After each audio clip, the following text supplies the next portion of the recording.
Alright, this is a replacement tractor. This is what we're upgrading to. It's just your standard Craftsman, I believe from around the mid-80s. Nothing really fancy about them. They do have a couple of advantages to make them really well suited for, in my opinion, for racing tractor work. I have a second one here. It's been completely stripped. The biggest advantage is they have a fairly strong frame on them. It's a full-length frame, front to rear, and it gets quite tall and heavy in the back.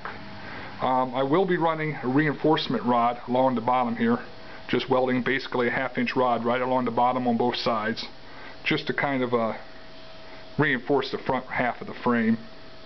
Another big advantage on these is they have this rather heavy-duty box and extra bracing all around the front axle to keep it from bending around. Come around here, look at the other side, it's about the same. Anyways, I'll be taking the welder in there and completely welding up everything around the inside, around the outside for reinforcement purposes. The axle in the middle, which obviously is not done yet, is a 2-inch by 3-inch piece of square tubing. I think it's 3/16 thick wall, but regardless, I think it's plenty heavy duty.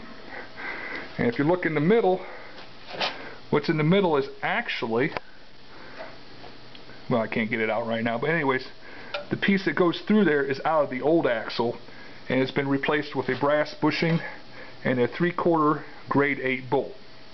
Now, I do still have flex. It is limited. I usually space them, give me about a 1/2 inch aside. It is something that we can lock out for grass racing.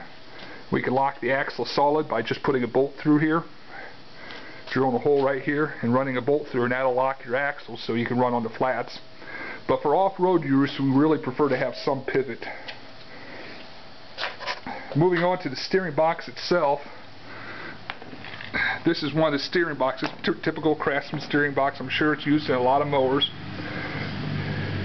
We'll get right in here. There's a bushing here. Now originally this was just a hole. I drilled it out to 1 inch and I installed a 1-inch by 3/4 inside diameter bushing and welded it in on both sides, because they tend to water out the holes on the ends and you get a lot of play on them. I also installed a grease zerk here to give it some grease. The lock collar so I can adjust this gear in and out, and this shaft has been removed and it's been shimmed up a little bit to tighten it up. Also, if you look on the other side, it's had a reinforcement rod welded in across the U shape here to keep it from flexing with the shaft. If you have the shaft captured up here, it really shouldn't be a problem, but I figured it wouldn't hurt. So there's the steering box for this tractor.